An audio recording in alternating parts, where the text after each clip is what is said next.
The LDS Church was founded by Joseph Smith in the early 19th century. During this time, racial attitudes and biases were common in the United States, and the early church reflected these attitudes. The origins of some of the explanations of the priesthood restriction can be traced back to the early theological beliefs and interpretations of the Book of Mormon, held by Joseph Smith and his contemporaries. Some passages in the Book of Mormon, particularly within the context of the story of the Lamanites and the Nephites, clearly suggested that dark skin was a sign of divine disfavor or a curse. This belief created a theological space to suggest the notion that people of African descent were also cursed or marked due to their ancestry. Combined with the already existing attitudes of racism and slavery, Mormon leaders created a theological explanation that justified the prejudice and harm and trauma being done to people of color. The most well-known issue related to racism in the LDS Church was the racial exclusion policy regarding priesthood ordination and temple ordinances. The 19th and early 20th centuries were marked by deeply ingrained racial biases and hierarchies in the United States. Many white Americans held racist views, including notions of white supremacy that categorized people of African descent as inferior. These attitudes permeated various aspects of society, including religious institutions. During this time, the LDS Church was affected by the same racial attitudes that influenced other aspects of American society. Many early church leaders, including Brigham Young, adopted and reinforced racial prejudices that were prevalent in their cultural environment. Brigham Young, the second president of the LDS Church, played a pivotal role in the institutionalization of the race and priesthood ban. In the mid-1800s, he began to explicitly articulate and enforce the idea that people of African descent were ineligible for priesthood ordination and certain temple blessings. This marked a departure from earlier practices when Black individuals such as Elijah Abel had been ordained to the priesthood. This doctrine, which lasted from the mid-1800s to 1978, prevented Black individuals of African descent from holding the priesthood or participating in what Mormons believe are the most important rituals and ordinances of the faith, those performed in the temple that bind families through eternity and allow one to attain the highest degree of Mormon heaven. The church leaders offered various justifications for the priesthood and temple ban. One of the primary theological justifications for the race and priesthood ban was the belief in the curse of Cain and Ham. According to religious interpretations of passages in the Bible, Genesis chapter 4, verses 11 through 12, and Genesis chapter 9, verses 20 through 27, it was believed that Cain and his descendants were cursed by God due to Cain's murder of Abel. Similarly, Ham and his descendants were thought to have been cursed after Ham's son Canaan saw Noah's nakedness. This curse was sometimes interpreted to explain the origins of people with dark skin. Some early LDS leaders taught that the descendants of Cain and Ham were marked with a dark skin as a physical manifestation of their spiritual condition or as a sign of their lineage. This connected to those early stories in the Book of Mormon about the Lamanites and the Nephites, and the Lamanites' curse of a dark skin. This belief suggested that individuals with African descent carried the mark of the curse, and therefore were ineligible for certain privileges within the church, such as holding the priesthood or participating in temple ordinances. Another theological explanation revolved around the concept of premortal existence, which is central to LDS theology. Many church leaders taught that individuals' circumstances in mortality were influenced by their behavior in the premortal realm, surrounding their loyalty to God, to his plan of salvation, and to their taking a neutral stand in the war of heaven. This belief was used to justify the priesthood ban by suggesting that individuals with African descent were less valiant or obedient in the premortal life. thus making them unworthy to hold the priesthood.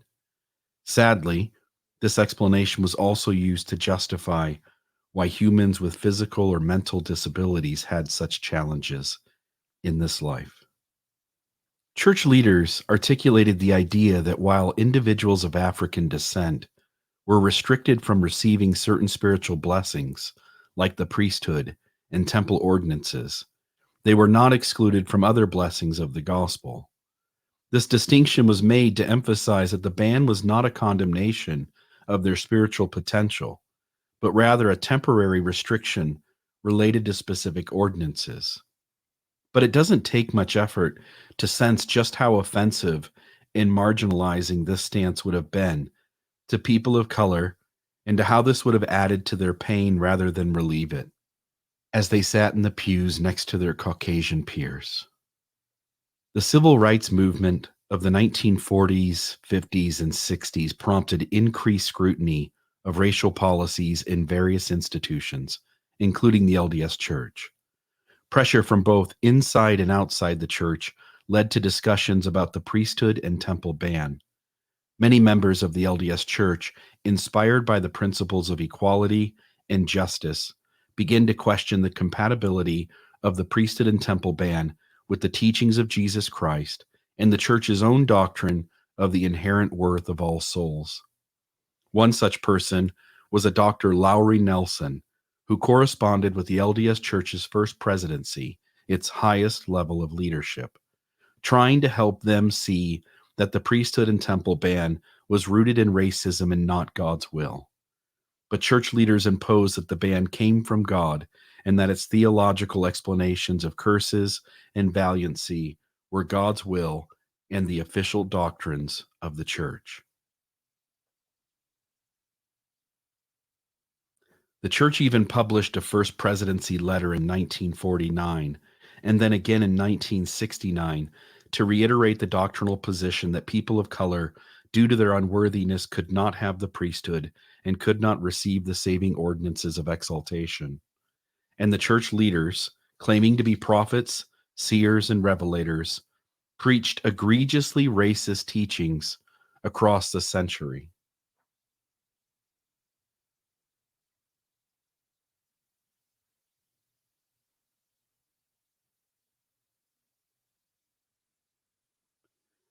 In the mid-20th century, LDS scholars and historians began to examine the origins and justifications of the priesthood ban in greater depth. Their research highlighted the lack of clear scriptural support for the ban and questioned the validity of the theological explanations that had been used to justify it. One such scholar was Lester Bush. One of Bush's most influential contributions was his seminal article titled Mormonism's Negro Doctrine, a Historical Overview. It was published in 1973, and in this article, he examined the theological and historical underpinnings of the priesthood and temple ban.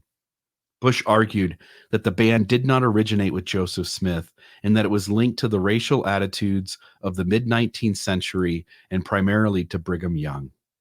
Then, LDS Church president and prophet Spencer W. Kimball had attained a copy of Bush's article. Reading it and marking up the article, and President Kimball's son shared that Bush's article had significant influence on his father. Scholarship, like Bush's article, fueled discussions within the church and encouraged members to reevaluate the policy. On June 8, 1978, President Spencer W. Kimball announced a significant doctrinal change that lifted the racial ban on priesthood ordination and temple participation. This revelation was a turning point in the church's approach to race, although it came after years of internal discussions and pressures. After the 1978 revelation, the LDS Church quietly moved away from the teachings that had supported the racial ban. Bruce R. McConkie, a member of the Quorum of the 12 Apostles, stated on August 18, 1978, "People write me letters and say, 'You said such and such, and how is it now that we do such and such?' And all I can say, To that is that it is time that disbelieving people repented and got in line and believed in a living modern prophet. Forget everything that I have said, or what President Brigham Young or President George Q. Cannon or whomsoever has said in days past that is contrary to the present revelation. We spoke with a limited understanding and without the light and knowledge that now has come into the world. But what was missing from this was any explanation of how the ban came to be in the first place. If the ban was not from God, how could God allow such a ban to come into existence through a church that claims to be led by prophets, seers, and revelators, and continue for over 100 years in the midst of such inspired leaders?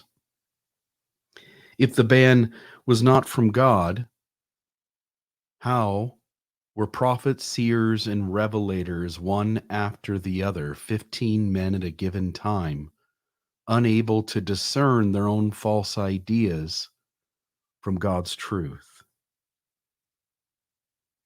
And if the ban was from God, then how do his leaders explain why God separated people based on the color of their skin? Do the past reasons and justifications hold up? Were people of color in fact cursed or less valiant before this life? This left some members confused, and it allowed most members to continue perpetuating the old reasons as they had no explanation from church leaders to replace them. In the years following the 1978 revelation, the church began to see more diversity in its membership and leadership. However, progress had been gradual, and the churches faced criticisms for not doing enough to address the historical racism and its impact, including apologizing for its systemic racism and for continuing to not include people of color in its top levels of leadership. In recent years, the LDS Church has taken small steps to acknowledge its history of racism and work towards reconciliation.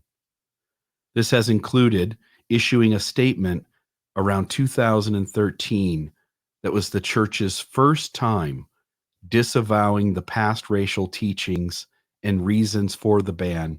They have also made stronger attempts recently at promoting inclusivity and engaging in interfaith dialogues on race and religion. Though any progress is tainted by the church and its leaders needing to continue to control the narrative in ways that obfuscate the reasoning so as to make the issue more clouded by confusion. One such instance was Dallin H. Oakes, a member of the first presidency at the time, who during the church's B1 celebration, which celebrated the 1978 revelation, removing those restrictions on people of color. During that celebration, Elder Oaks seemed to be creating plausible deniability when he seemed to impose a narrative where the explanations for the ban could be disavowed while allowing himself and the other members of the church to maintain that the ban itself came from God when he said, I observed the pain and frustration experienced by those who suffered these restrictions and those who criticized the restrictions and sought for reasons. I studied the reasons then being given and could not feel confirmation of the truth of any of them. As part of my prayerful study, I learned that in general, the Lord rarely gives reasons for the commandments and directions he gives to his servants. He followed that up by also seeming to place shame on those who still seek an explanation from the church regarding whether the ban itself was from God, when he said, I determined to be loyal to our prophetic leaders. The reasons that had been given to try to explain the prior restrictions on members of African ancestry, even those previously voiced by revered church leaders, were promptly and publicly disavowed. Others have wanted to look back, concentrating attention on re-examining the past, including seeking reasons for the now outdated restrictions. However, most in the church, including its senior leadership, have concentrated on the opportunities of the future rather than the disappointments of the past. We have trusted the wisdom and timing of the Lord and accepted the directions of his prophet. To concern ourselves with what has not been revealed or with past explanations by those who are operating with limited understanding can only result in speculation and frustration.